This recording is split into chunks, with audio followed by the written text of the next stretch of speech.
հիմա ես եմ փակել մուտքը։ Անցել։ Թողտեղ մարդիկ անցել չէ։ Ժողովուրդ ջան, ինչպես տեսնեք, մարդու իրավունքների պաշտպանը ոչ միայն լռում է 11 օր հացադուլի մեջ գտնվող քաղաքական հետապնդումների ենթարկվող Նարեկ Սամսոնյանի առողջական վիճակի մասին, այլ նաև սարսափում են, որ մարդու իրավունքների պաշտպանի գրասենյակի մոտ կարող է ակցիա տեղի ունենալ այդ հարցը բարձրաձայնելու թեմայով։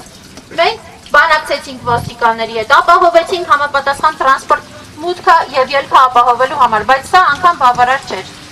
Մենք վերել ենք ցույց տալու, թե 11 օրվա չկերած սնունդը ինչ առողջական հետևանքներ կարող է առաջացնել մարդու համար։ Եվ վերել ենք արձանագրելու, որ 11 օր շարունակ մի փաստաթությունը, որի առաջնային սահմանադրական մանդատի մեջ է մտնում մարդու իրավունքների հացադուլի մեջ գտնվող քաղբանտարկյալին տեսակցելը, նրա առողջական խնդիրների մասին պատշաճ իրազեկվելը եւ համապատասխան քայլեր անելը չի արել։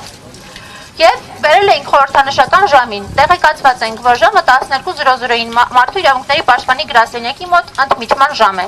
Վերել ենք, որպեսզի Նարեկ Սամսոնյանի 11 օր չկերած հացը իրենք վայել են, ընդմիջման ժամանակ եթե կարող են դա անել։ Խնդրեմ վայել եք հարգելի մի աշխատակիցներ։ Հենց դրա համար էլ վերել ենք, մենք մեր խնդիրը իրականացրեցինք։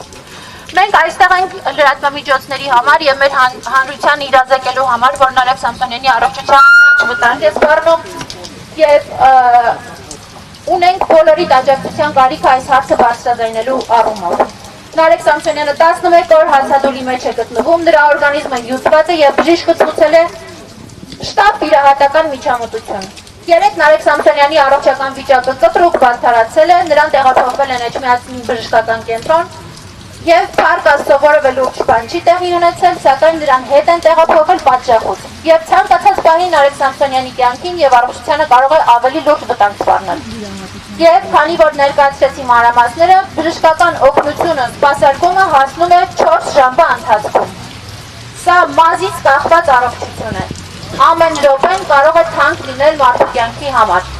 Եվ մեր խնդիրն է սա արձանագրել եւ ցույց տալ, որ մարդու իրավունքների պաշտպանությունը այս մարդու իրավունքների պաշտպանության հանգամանքների առնչությամբ լռում է եւ հանցակցում է Հայաստանի Հանրապետության իշխանությունների հետ։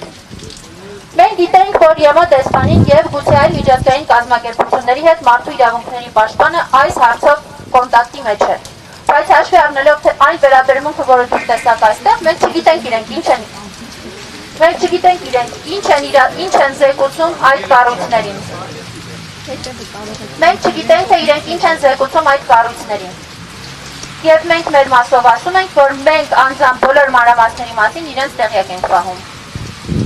Մեր խնդիրն է ցույց տալը, որ մարդու իրավունքների պաշտպանը մատնված է անգործության, որ 11 օր շարունակ հացադուլի մեջ գտնվող հյուսված եւ օրգանիզմի եւ լուրջ առողջական խնդիրների պայմաններում մարդու իրավունքների պաշտպանը շարունակում է լռել։ Դուք տեսնում եք, որ մենք որևէ ավելորդ բան, որևէ ավելորդ պահանջ կոչ մարդու իրավունքների պաշտպանին չենք ներկայացրել այստեղ։ Մենք եկել ենք զուտ արձանագրելու, թե որն է մարդու իրավունքների պաշտպանի դերակատարությունը Հայաստանում։ Հացադուլի մասին լռելը, առողջական լուրջ խնդիրների մասին լռելը, որևէ քայլ չձեռնարկելը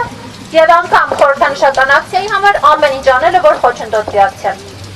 Այսքանը հարգելի գործընկերներ, հիմա պատասխանենք լրագրողների հարցերին։ Երեք ինչ հետազոտություններ է անցել եւ ինչպես են այսպես 15 րոպեում հասկացել, որ կյանքի վտանգ է սպառնում։ Եկեք մեր